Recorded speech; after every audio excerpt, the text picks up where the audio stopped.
उनको टॉर्चर जो करते हैं वो लोग ज्यादातर रिकवरी वाले होते हैं या एनबीएफसी के लोग होते हैं। एनबीएफसी रिकवरी के लिए अलग लोग नहीं रखती, एनबीएफसी के लोग ही होते हैं, एम्प्लॉय होते हैं। उन्हें नियम मालूम है, उन्हें मालूम है टॉर्चर नहीं किया जा सकता, बदतमीजी नहीं की जा सकती, मिसबिहेव नहीं किया जा सकता, लेकिन वो ऐसा कर पा रहे हैं क्योंकि कस्टमर को नियम नहीं मालूम। आज भी यूपी में पता चला एक माताजी और उनके हस्बैंड वाइफ दोनों, उनको पीटा गया, बच्चा घर पर नहीं था और 7-8 हज़ार रुपए की उसकी किस्त बनती है।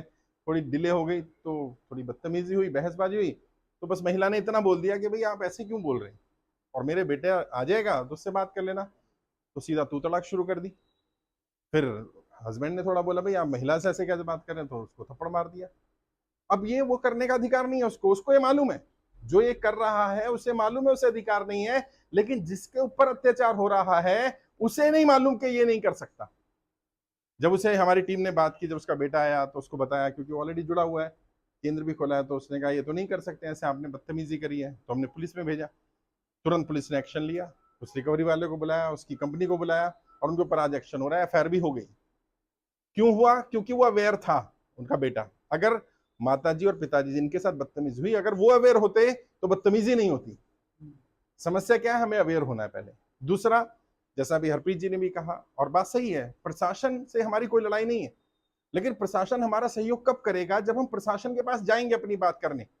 अब दो विकल्प हैं, या तो इंतजार करो उस दिन का, उस मनहूस घड़ी का कि कोई रिकवरी वाला आए, बदतमीजी करे और फिर हम प्रशासन के पास जाएं। एक दूसरा विकल्प है, आज ही हम तय कर लें कि हमारे यहाँ कोई बदतमीजी करने ना आए, हम प्रशासन यहाँ चले जाएं। कल औरंगाबाद में हुआ, उससे पहले कल इंदौर में ही हुआ। हम लोगों ने क्या किया? ग्रुप बनाया और जो केंद्र प्रमुख हैं वो लोगों ने 10-10, 20-20 लोगों इकट्ठा करके 50, 60, 100 लोगों की टीम बनाई, उनके साइन करवाए बाकायदा कि हम ज्ञापन देना चाहते हैं डीएम साहब। डीएम साहब से मिले, पहले उन्हें समझाया कि कर्ज मुक्त भारत अभियान क्या है। अभियान निःशुल्क चल रहा है ये भी बताया गया, लाखों लोग जुड़ चुके हैं। आज की डेट में अगर बात करूं तो 9 लाख से ज्यादा लोगों का परिवार है हमारा, और 9 लाख कोई छोटी संख्या नहीं होती है, 9 लाख परिवार है। और ये कौन सा परिवार है? व्यापारी परिवार है, और एक व्यापारी परिवार कम से कम 100 लोगों से कनेक्ट रहता है, 50 से व्यापार लेता है, 50 को व्यापार देता है। तो आप सोचिए कि ये 9 लाख नहीं है, ये 9 करोड़ है, मान करके चलिए आप, और ये संख्या दिन पर दिन बढ़ रही है। उन्हें बताया गया डीएम साहब को कि ऐसे ऐसे है, मेरे बारे में बताया गया, हमारी टीम के बारे में बताया गया।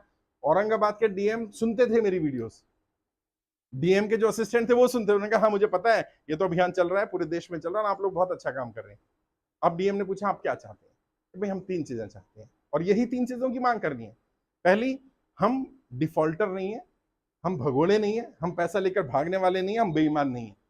क्योंकि हमने कर्जा मुक्ति में आवेदन किया है सरकार के पास, प्रधानमंत्री कार्यालय के पास, जब तक सरकार से जवाब नहीं आता, कम से कम तब तक का समय बैंक हमें दे दे। अगर बैंक समय नहीं दे सकता कि नहीं हम समय नहीं दे पाएंगे, जवाब आना चाहिए, कोई बात नहीं, कम से कम बदतमीजी करना बंद कर दे। हमारे बच्चों के साथ गाली गलौज करना, घर पर आकर के बैठ जाना, कई जगह पर तो बताया जा रहा है रिकवरी एजेंट सुबह 7 बजे आ जाता है और वहीं पर चाय पी रहा है, वहीं नाश्ता कर रहा है, वहीं खाना खा रहा है, वहीं डिनर कर रहा है, और रात को 10 बजे जा रहा है। घर पर कब्जा कर लिया एक तरह से, ये नाजायज है। ये तो जब आप डीएम को ये बताएंगे इस तरह की चीजें हो रही हैं, और लोग कर्जे के कारण कम आत्महत्या कर रहे हैं, कर्जे के कारण होने वाली बदनामी के कारण ज्यादा आत्महत्या कर रहे हैं, जो उनको टॉर्चर किया जा रहा है परिवार के सामने। अगर सोचिए बहन बेटी की इज्जत के साथ खिलवाड़ किया जाए, राजस्थान में देखा, मध्य प्रदेश में देखा, गुजरात में देखा, क्या बोला जा रहा है? व्यापारी को बोला जा रहा है कि अगर तुम किस्त नहीं दे पा रहे, अपनी बहन, अपनी बेटी, अपनी बीवी को भेजो, हम वसूल कर लेंगे।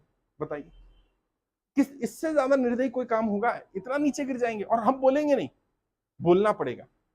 और जो लोग कर्जे के कारण जुड़े हैं हमारे साथ, परेशान हैं, ऑलरेडी बहुत ज्यादा दिक्कत में है, उनसे पैसा नहीं लेना, 1 रुपया भी मत लेना। देखो अगर आप 10, 20, 50 रुपए मांगो दे देगा वो, लेकिन आज उसकी स्थिति बहुत खराब है। अगर हम उसकी आर्थिक रूप से सहायता नहीं कर सकते तो हमें हक नहीं बनता कि हम उसके ऊपर बर्डन डालें। फोटोकॉपी करानी, प्रिंट आउट कराना, खुद करा लो यार। लेटर हेड में भिजवा दूंगा, अगर आपको धार्मिक ट्रस्ट का लेटर हेड चाहिए वो भिजवा दूंगा, हरप्रीत जी के पास है ऑलरेडी। स्टैम्प चाहिए, हरप्रीत जी साइन कर देंगे, स्टैम्प कर देंगे, खुद चले जाएंगे साथ में आपके। डीएम साहब से मिलिए, 4-5 लोग जाइए अंदर, बाकी 50-60 लोग बाहर रहे। अपना बैनर भी लेकर के जाना, जो बैनर लेकर के जाओ, और डीएम साहब को ज्ञापन दो। सेम ज्ञापन डीएसपी को भी दे सकते हो, डीसीपी को दे सकते हो दिल्ली में, क्योंकि पुलिस का अधिकारी वही है, डिस्ट्रिक्ट में बैठता है डीसीपी। डीसीपी को बता दो कि भाई पुलिस वालों की आड़ में ये लोग काम कर रहे हैं, क्योंकि जो साहूकार है खासकर से, ये क्या करता है, लोकल थाने में सेटिंग करके रखता है, पुलिस वाले से सेटिंग रखता है, एसएचओ तक तो नहीं पहुंचता, सब इंस्पेक्टर तक साइड में रखता है, लेकिन जब डीएसपी से ऑर्डर आ जाएगा, डीसीपी से ऑर्डर आ जाएगा, तो उसकी चलने वाली नहीं।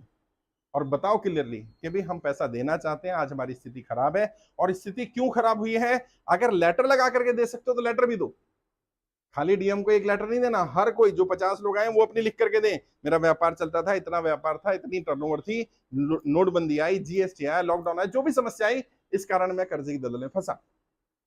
क्योंकि ये प्रशासन के लोग जब मीटिंग करते हैं तो उन मीटिंग में सांसद भी बैठता है, विधायक भी बैठते हैं, मंत्री भी बैठते हैं। वहां जब प्रशासन के लोग बोलेंगे कि भाई ये समस्याएं चल रही हैं, तो सरकार पर भी दबाव पड़ेगा। हमारी शासन से प्रशासन से कोई लड़ाई नहीं है, हमारी किसी नेता किसी पार्टी से लड़ाई नहीं है, हमारी तो एक जायज सी मांग है, कर्जे कारण कोई व्यक्ति आत्महत्या ना करे, और जो आत्महत्या कर चुके हैं उनको भी न्याय मिलना चाहिए। बहुत सारे लोग कर्जे कारण आत्महत्या कर गए, उन्हें न्याय कौन दिलाएगा, उन्हें हम न्याय दिलाएंगे। और मैं समझता हूं ये प्रशासन की नाकामयाबी है। अगर कोई व्यक्ति कर्जे कारण आत्महत्या कर रहा है, मरना नहीं चाहता कोई व्यक्ति, अगर मर रहा है तो सोचिए कितनी दिक्कतें होंगी, परिवार के परिवार तबाह हो रहे हैं यार, और हम उन्हें रोक नहीं पा रहे। ये सरकार की जिम्मेदारी बनती थी। नोटबंदी आपने तो नहीं करी, जीएसटी आपने तो नहीं लगाया, लॉकडाउन आपने तो नहीं लगाया। जब व्यापारी को ये बात समझाओगे, व्यक्ति को ये बात समझाओगे, नौकरी करने वालों को समझाओगे,